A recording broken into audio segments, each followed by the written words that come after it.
Hey guys, Tony here, and I'm talking to my brother Tim Glenn today. This is Tim. Hey. And so, why am I doing this video? Well, because Tim's getting ready to start a new YouTube channel. I have just bugged him about it. I think he's very interesting and very funny and got a lot to share with the world. And so, I also want to talk a little bit with him. And Tim, what do you think you're going to start putting on your channel? We recorded one video today of you talking about your Ford F.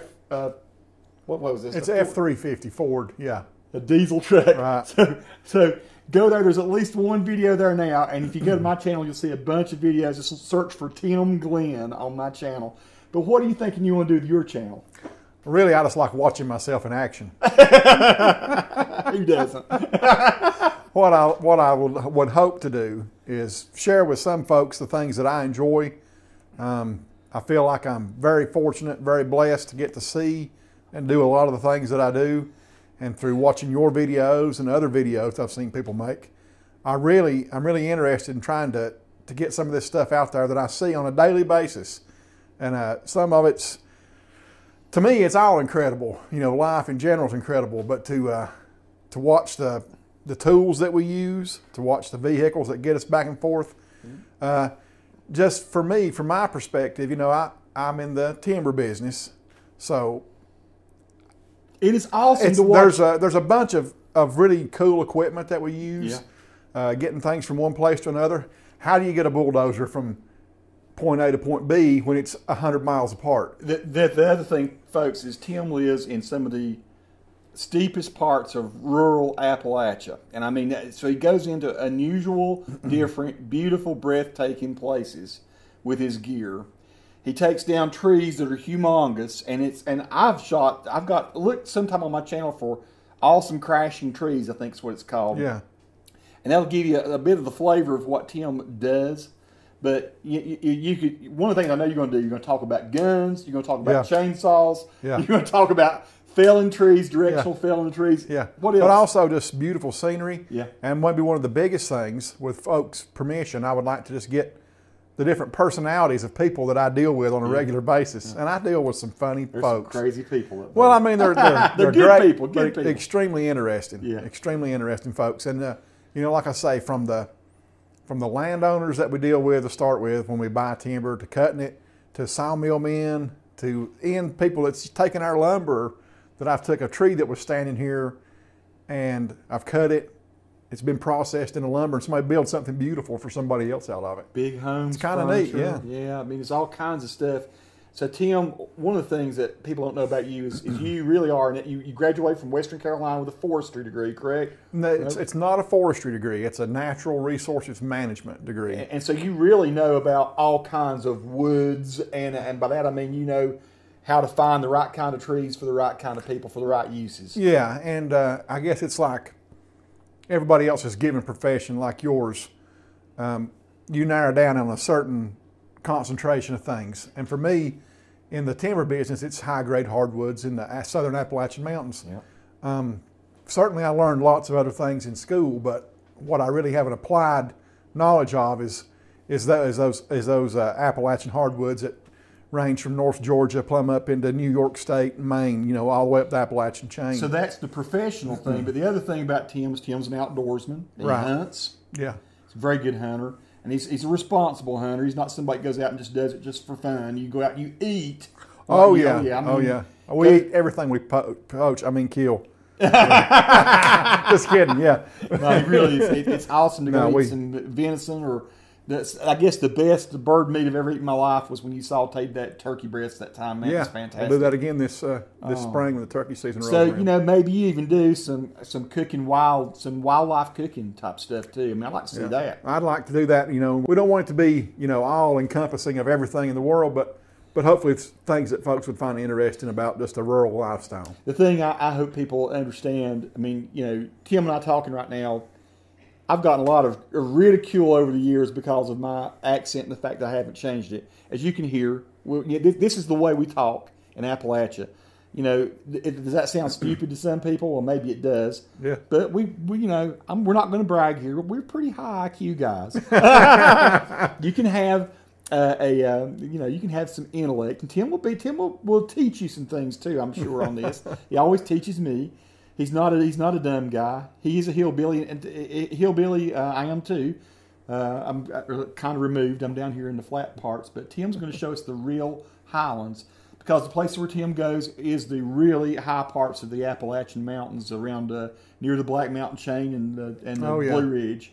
Yeah. So we are going to do some shooting. Absolutely. You're going to do some reviews on some of your favorite guns and why you like, you know.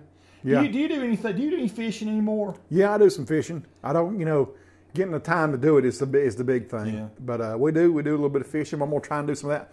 I've got a 2.5-year-old son. I'm hoping to get involved in all those activities because, unfortunately, he's going to grow up a hillbilly, and so we're going to give him those activities. And if what he likes, maybe he'll stick with it. Before I let you go, talk about some of the gear you are going to talk about. I mean, I've seen your knuckle booms before. Right. I know you got bulldozers. You got big dump truck type things. What all do you have now? I don't even know what you've got. Right now, in my little, and I'm pretty small time. I'm a very, very small operation. I'm not big by any means, but that being small allows me to do a lot of different things. Yeah. Instead of just being concentrated on the logging thing, which I really love, and I'm grateful to have been able to do that.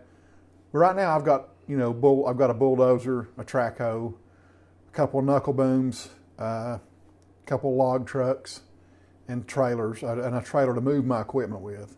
And that's the core of it. And I've got a farm tractor and some other things as far as equipment goes. And it is interesting to watch how you make your living. Yeah. Because you are a freelance kind of independent contracted. What do you call yourself exactly? Well, I don't know. I don't know what you would call it. I try to buy my own timber. I'm not exactly a contractor. I buy my own timber. You're a procurer. I search out my own markets to sell it on, and then I look for other ways to stimulate that. Like I say, I might have right now I work with a friend of mine who does fine home building, big timber frames. If they're needing specialty lumber, they can call me and I can cherry pick exactly what they need, and hopefully we'll make a premium at it and make it all worthwhile for everybody. So that's worked out good. The lumber thing is good. Being able to stop maybe and do some grading work from time to time with my bulldozer and track hoe and stuff for people, and then just work on my own land too. I've done a lot of clearing and improvements on our own place up there. Your place where you live is beautiful. It's Tim lives in probably about 3,800 foot elevation, I'd say, somewhere along in there, and has a home where every room in his house is a different kind of wood. Yeah. You got a walnut room and an oak room and a pine room. And it's really kind of cool that you did that. A maple room. Do you have a maple room? Yeah, I've got a soft maple. My bedroom's soft maple. So, to me, that's fascinating. And maybe at some point, when you feel comfortable, you show people just bits and pieces of your paneling and stuff. I don't know. Absolutely. But it's beautiful. He has a big, high hill. We call it a balded knob that he's cut the timber off the top of. And it has one of the most breathtaking views of the Black Mountain Range, which is the highest range in the Appalachians. Mount Mitchell's part of that. Mount Silo? Yeah. What's the one that's just beside Mount Mitchell? It's the second highest mountain in the Appalachians. I can never remember. I can't remember either. It's crazy. Anyway, we'll put a footnote there for that. So I'm hoping one of the things you're able to share with us is when the snow hits the top of Mount Mitchell, you can show some sunrises. And maybe we're going to try to do some time lapses, some starry night time lapses. I'm going to, I think, help Tim out with that so he learns how to do that. We're going to use some GoPro cameras and probably some Canon cameras. And Tim's going to start sharing real Appalachia with us. Yeah, and one of the things, that I've told you that I wish, and I'll call you every so often to see where you're at, just the day-to-day driving in and out of where we live and looking off the Blue Ridge right there, looking back to the south and the east. Some of the sunrises we get, the fog sitting in the valleys, just try to get some tidbits. We might do a compilation of sunrises or morning scenes from a certain point or something. People, the place where we grew up, we drive to school in the mornings. Some mornings you thought you were in part of heaven. Yeah. It was like, the little, like little islands of mountains sticking up through the clouds where the clouds would settle in the valley and we'd be up above them. So a lot of times we're up above the clouds. Sometimes we're in the clouds, and I think the foggiest fog, the thickest fog I've ever seen. I mean, fog where you can't see. You honestly put your hand in front of your face and it just about disappears. And then you're having to drive home around the sides of mountains where you can fall off the side of a mountain. One thing I have to say, that is one of the depressing things about where we grew up and where I still live, is when the fog sets in for 3 or 4 days and you don't see Oh, the yeah. sun. It Yeah. can put you in a bleak. But then the sun comes out and all of a sudden you're in a different mood and you're glad To you're there me, again. to me, Appalachia is heaven 7 months out of the year. Yeah. And then 5 months out of the year, it's hard to deal with. You have to be a different kind of person. I'm talking about the winter months. Right. Usually November, December. Well, usually December, January, February, March. The About 4 worst months, the worst is the January and February. Yeah. March is even pretty bad sometimes. Sometimes it can be, but the days are getting longer and it's warming up Yeah. faster. So And so what we're looking for with Tim, my goal for Tim is for him to do at least 1 video a week. Yep. So I hope by the end of 2016, we've already wasted a few weeks here, but I hope you have about 50, 52 videos I hope on we there. do too. And I encourage you to subscribe and keep an eye out because it's going to be different. It's going to be like me, only different. And that has to be good. Yeah. All right. Peace to everyone for watching my channel. Thanks Be sure a to lot. go subscribe. Keep an eye on Tim. And you know what? Send him some messages. Let him know what you think of his videos. Thanks for watching. Thank you.